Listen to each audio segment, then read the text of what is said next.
Okay, guys, I want to show an example of supply and demand and how much credence you should give to supply, or excuse me, to for sale versus sold comps and differing scenarios. So I'm going to show you a few examples from my own business that really drive home the point of when you should pay attention to what's on the market versus what's recently sold.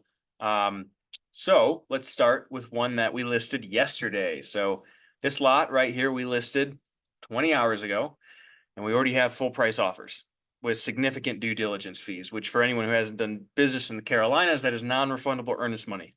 And in hindsight, I'm sitting here thinking we should have listed this at 49 or maybe even 55. Now, the comps are 30s, mid 30s, up to maybe 40, but there is not a single available lot right now, other than these are boat slips. This is a very expensive lot, and these are not comparable. So not a single available lot right here, and this is a very desirable area. And so I knew, okay, we can really push the price on this one. My realtor's working to get kind of a bidding war going right now, and so maybe we will still sell this at 50, even though the comps were in the 30s. And again, it's just a simple supply and demand. And so we bought it at 20. We couldn't get the seller lower than that, and if I thought it would sell in the 30s, I might not have bought it. But because there's nothing available, I knew we could push that price up, which we are certainly doing. And so in this case, paying more attention to just the total lack of listings and lack of available inventory as opposed to the sold comps was really important, because otherwise we wouldn't have known that this was a deal and we wouldn't be getting full price offers day one. So that's an example. Now, on the contrast, when I use Palm Coast, it's been a few months since I've done any deals here, but I've done quite a few here, and so I knew this would illustrate the point.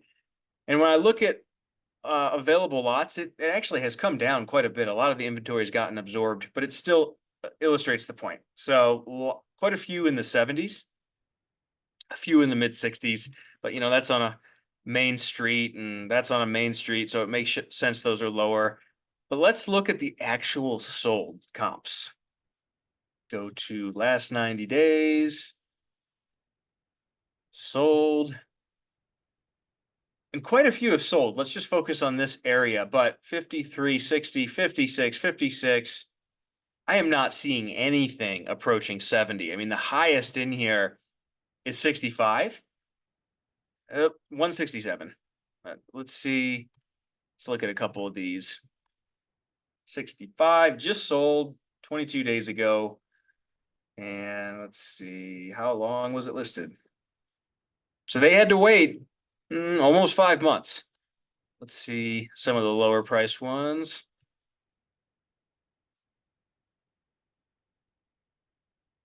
They didn't have to wait quite as long. Looks like about 3.5 months.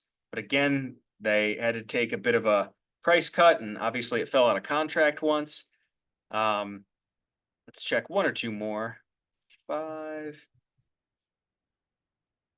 Let's see. No, that was sold off market. Not even worth really looking at. Riker. Sold off market as well. But anyways, guys, the point here is when I look at all these in the 70s listed and how few are listed in the 60s, that would give you the thought maybe you could push the price more. But when I actually look at the solds and I look at how long the higher solds took to sell, realistically, let's just say we had a lead, over here where there's quite a few, or anywhere really in this neighborhood.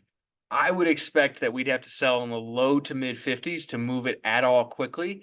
I would pay little to no mind to all those listings in the 70s that are currently available, because there's more inventory here. Granted, there's not a crazy overwhelming amount, but there's more inventory here. But more than anything, there's a disconnect between the listing prices and the sold prices. Again, this one sold off market.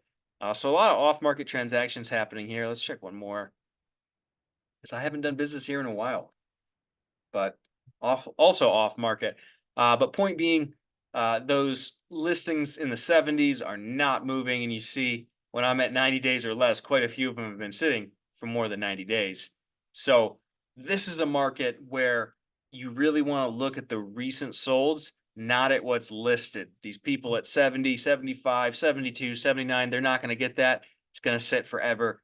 Quite a contrast to the first deal I showed you. Now, one more example that's similar to the first one, but slightly different. So, sold quite a few lots here in the 60K range.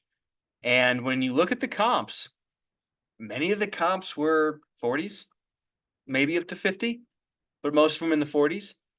However, I know that there is huge demand for this type of product in this market. And so I paid far more attention to the on market listed comps than I did the solds. Because if there's huge demand for something and everyone's asking, 100,000, well, then you got to pay 100,000, right? And so I'm exaggerating. That's not the case here, but I knew that we could push these prices when all the listings started to go 70 plus, 75. There's one at 68, 70, 75, 90. This area, the zoning's all the same. So we're looking at this corridor. Just sold one on Golfview at 60. Probably could have gotten a little more, honestly. I would, geez, looking at this, I would push even further now. But point being, the recent comps are lower, but I priced higher and paid attention to these for sale comps because I know there's demand, huge demand for this sort of product, and there's nothing available. People know that these are really in demand, and so they're pushing up the price. And so, if I got another one on Golf View, I'd probably go even higher. If the lower the golf course is right in here, so I'd probably go 72 or 74 and just see what we could sell it at. So here's another case where I pay far less attention to the solds and far more attention to the for sale comps because of the supply and demand dynamic. The only supply is very expensive. So people have to pay more and it pushes prices up and up and up. And so I hope that was helpful. I'm really trying to drill this in my acquisition manager's head so they understand when to look at the solds versus the for sale comps. But leave a comment. Let me know if this was helpful.